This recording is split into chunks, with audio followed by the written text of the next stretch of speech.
Halo sahabat dan kerabat Askara Radio di mana saja Anda berada. Salam damai, salam sejahtera dalam Tuhan Yesus Kristus. Saya Fredrik Makitan kembali lagi menjumpai Anda di ruang yang sama di dalam acara Dia. Nah, saudara, kita masih meneruskan perjalanan kita dalam hal menyimak perkataan-perkataan Yesus secara kronologis yang terjadi atau yang diucapkan oleh Yesus sendiri dalam pelayanannya, sepanjang pelayanannya dalam 3 tahun pelayanannya di tanah Palestina 2000 tahun yang lampau.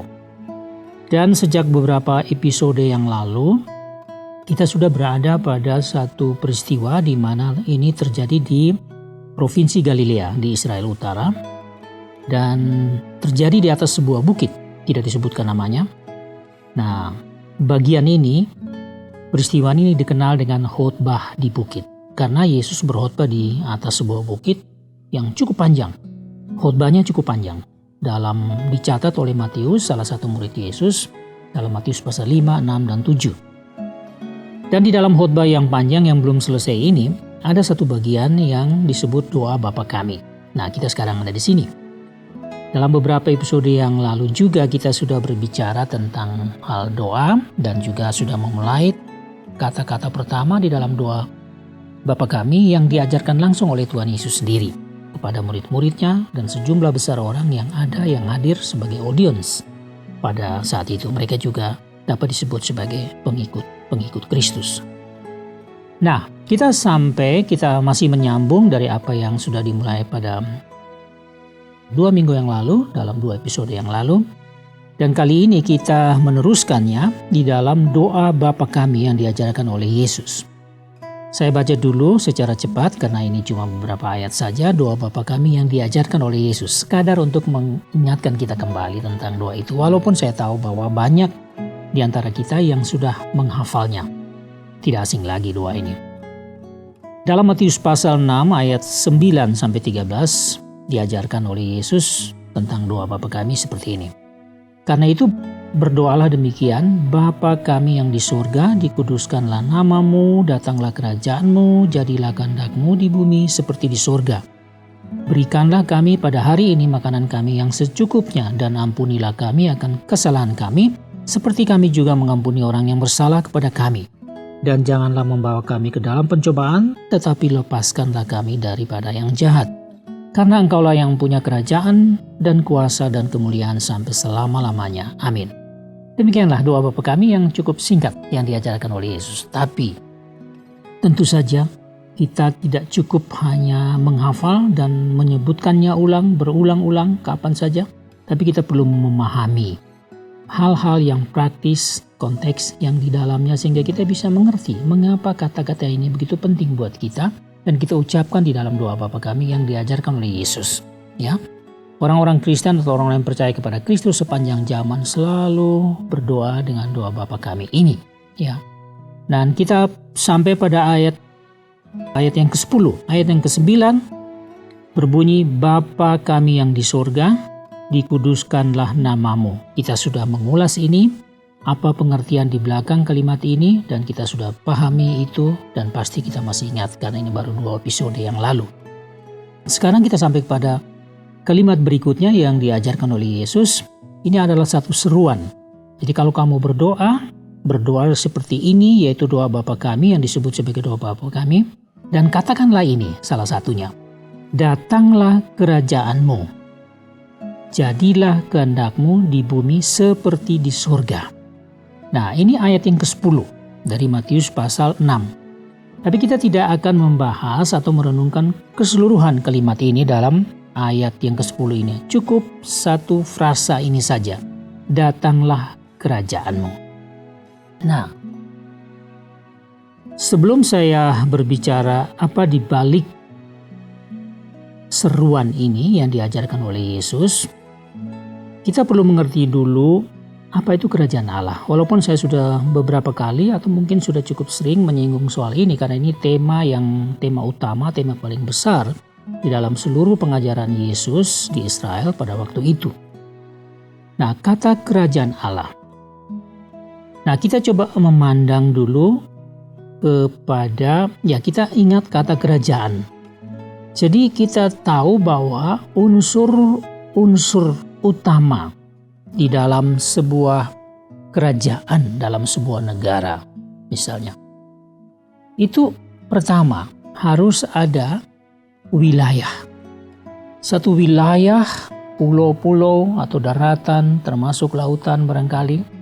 Satu wilayah di mana wilayah itu masuk di dalam sebagai unsur utama di dalam sebuah kerajaan atau sebuah negara. Nah, tapi wilayah saja kan belum bisa disebut itu satu kerajaan. Di situ harus ada juga penghuninya, penduduknya di wilayah itu.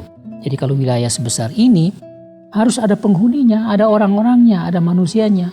Termasuk juga hal-hal yang ada di dalamnya, binatang-binatang, pohon-pohon, dan seterusnya. Tapi terutama yang kita maksudkan sini adalah harus ada penghuninya, ada manusianya, ada penduduknya. Nah, ini unsur yang kedua. Baru dia bisa disebut kerajaan atau sebuah negara. Tapi ada unsur yang ketiga. Unsur yang ketiga itu adalah pemerintahan. Jadi manusia-manusia atau penduduk dalam sebuah wilayah itu tidak seperti dalam tanda kutip seperti liar begitu saja. Masing-masing maunya melakukan apa yang ia inginkan dengan bebas, tanpa kendali, tanpa aturan dan sebagainya. Mesti ada satu pemerintahan. Jadi ada satu badan atau ada satu kelompok orang yang memang dilihat, diakui sebagai pemerintahan yang mengatur manusia-manusia yang ada di dalamnya bagaimana hidup, ada aturan dan seterusnya, supaya kehidupan itu bisa dijalani dengan aman.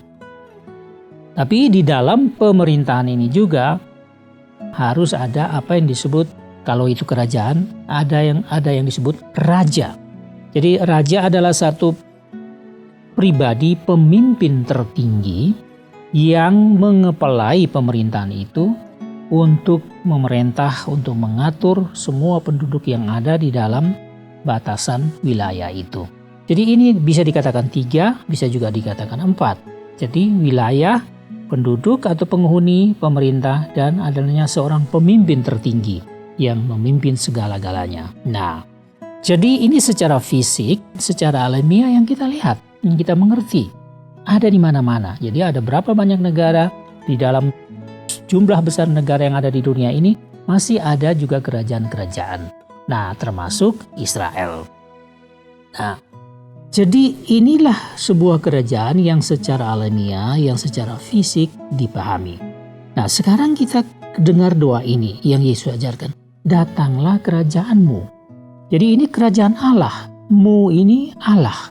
Jadi kita berdoa berhadapan dengan Allah yang disebut Bapa yang ada di surga itu. Datanglah kerajaan. Nah, ini kita perlu paham. Kerajaan Allah tidak bisa kita melihat hanya dengan mata jasmani kita.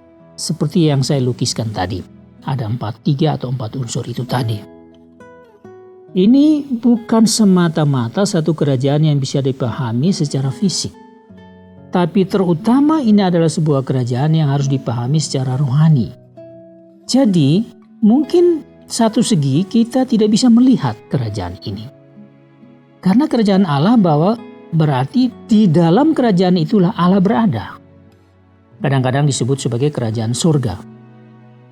Allah sendiri ada sebagai pemimpin tertinggi, dia yang mempunyai kerajaan itu.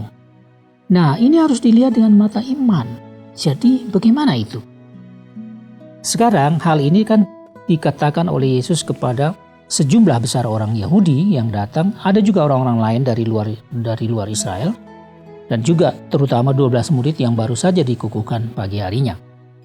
Nah, dikatakan pada mereka untuk minta kerajaan itu datang. Nah, kerajaan ini kerajaan Allah ini, kita coba melihat dulu dengan mata rohani untuk coba mengerti. Tapi kita lihat bagaimana orang-orang Yahudi ini mengerti. Mereka memang kata kerajaan Allah atau frasa ini, istilah ini bukan istilah yang asing bagi mereka. Mereka sudah tahu itu. Tetapi pengertian mereka itu adalah sebuah kerajaan secara fisik, yaitu Israel. Itulah kerajaan Allah. Ya, kesimpulannya seperti itu yang mereka pahami. Nah, sekarang masalahnya kerajaan ini kan ada di bawah, kerajaan Israel ini ada di bawah pemerintahan penjajah Kekaisaran Romawi yang sudah hampir 90 tahun pada masa Yesus itu. Jadi pemahaman mereka tentang kerajaan Allah ini adalah nanti Israel ini bebas dari segala-galanya, dari seluruh penjajahan, sehingga dia tampil sebagai kerajaan yang seperti dulu raja mereka yang kedua, Daud, memerintah Israel. Begitu jayanya Israel pada zaman itu, kira-kira 1000 tahun sebelum Masehi. Nah, ini di benak mereka. Tapi sekarang Yesus datang untuk mau menjelaskan tentang kerajaan Allah yang memang harus pertama-tama dilihat dari segi atau dari kacamata rohani, kacamata iman. Nah, kerajaan ini hanya bisa dijelaskan oleh Yesus sendiri. Karena dialah yang datang, yang memang sudah ditentukan menjadi raja kerajaan ini. Dia adalah anak tunggal Allah dalam istilah teologis. Dia yang menjadi raja. Sekarang sudah waktunya dia menyatakan diri. Jadi dia menyatakan diri berarti dia mau menjelaskan melalui kehidupannya, perkataannya, kehidupannya, pelayanannya, bahwa inilah kerajaan Allah. Satu kerajaan rohani, tetapi kerajaan rohani ini mau muncul, mau berwujud di dalam kehidupan secara alamiah. Jadi kerajaan Allah itu masuk sampai kepada raja-raja duniawi, masuk kepada pemerintahan duniawi, masuk kepada penduduk-penduduk manusia biasa ini di dalam satu wilayah, dan bahkan ini secara universal di seluruh dunia. Nah, inilah yang mau dinyatakan supaya mereka mengerti sekarang. Memang kerajaan Allah yang Yesus maksudkan ini tentu saja berbeda dengan kerajaan Allah yang para pemimpin Yahudi maksudkan. Tapi Yesus mau supaya kerajaan Allah ini mulai terproses untuk dinyatakan. Ini belum selesai. Jadi penjelasan tentang kerajaan Allah ini di dalam versi Yesus ini, yang rohani ini, yang mau berwujud di dalam kerajaan yang duniawi ini, yang bersifat alamiah ini sedang dalam proses. Pelayanan Yesus belum selesai. Nanti sampai selesai Yesus akan mati, dikuburkan, kemudian bangkit pada hari yang ketiga, kemudian 40 hari kemudian dia naik ke surga. Kemudian murid-murid yang terpilih ini akan mulai bekerja full sebagai hamba-hamba Tuhan, sebagai utusan-utusan Tuhan yang sudah dipersiapkan. Mereka ini akan teruskan menyatakan kerajaan Allah itu. Jadi doa, kembali kepada doa tadi.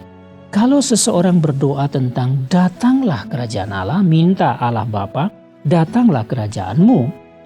Artinya bahwa kita mau kerajaan Allah yang secara singkat saya jelaskan itu tadi, bisa menjadi nyata, bisa bermanifestasi atau berwujud di dalam kehidupan di dunia ini. Jadi ada satu pemerintahan rohani yang rajanya adalah Yesus Kristus, yang nantinya setelah Yesus terangkat akan datang Roh Kudus yang memimpin melalui orang-orang yang telah dipilihnya.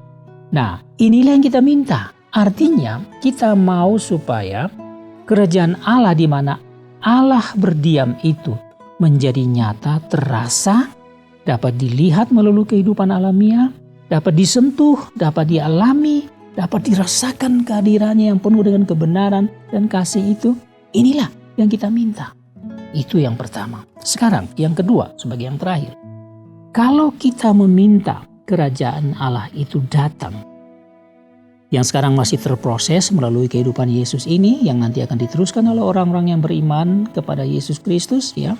Karena dia adalah Raja, anak tunggal Allah yang menjadi Raja atas kerajaan Allah, kerajaan rohani ini, yang juga mewujud di dalam kerajaan secara alamiah. Nah, kita minta artinya bahwa Tuhan Yesus mau supaya kita sebagai orang-orang beriman ini akan terlibat di dalam setiap proses tahap demi tahap di mana kerajaan Allah yang rohani itu mewujud di dalam kerajaan secara alamiah. Nah, jadi doa ini juga satu segi menjadi satu tantangan bagi kita yang berdoa. Betulkah kita berdoa, ya Bapa di surga, Bapa kami yang di surga, dikuduskanlah namamu, datanglah kerajaanmu, menantang kembali kepada kita yang berdoa, apa kita bersedia memberi diri untuk dipakai oleh Tuhan di dalam proses pewujudan kerajaan Allah, tempat kediaman Allah itu, ke dalam kehidupan alamiah. Sehingga orang bisa merasakan kerajaan Allah itu, kehadiran kerajaan Allah itu dalam kehidupan sehari-hari. Inilah tantangannya. Nah, sekarang kita sudah paham kan? Jadi, kalau kita berdoa, ya Bapa kami yang di surga, dikuduskanlah namamu, datanglah kerajaanmu. Pada waktu kita mengucapkan itu, kita sudah paham ini. Inilah kerajaan yang dimaksudkan Tuhan, dan inilah juga panggilan bagi kita untuk hadir dan berproses atau menjadi alat-alat dalam proses penyataan kerajaan Allah di bumi ini. Jadi doa ini menantang kita kembali. Didoakanlah itu, artinya kita ingin supaya kerajaan Allah itu betul-betul mewujud di dalam kehidupan sehari-hari. Sehingga Allah dikenal melalui kebenaran dalam kerajaan Allah itu, dikenal oleh seluruh umat manusia yang ada di dunia ini. Demikianlah perenungan kita, dan saya percaya bahwa ada satu sentuhan rohani, ada pengertian yang baru barangkali buat Anda pada hari ini, dan kiranya itu menjadi berkat buat Anda sekalian. Sudah waktunya kita akan berpisah, dan saya Frederick Makitan mohon diri dari hadapan Anda dengan ucapan terima kasih sebesar-besarnya. Sampai jumpa pada edisi yang berikut. Get your message. Have a good day and see you next time.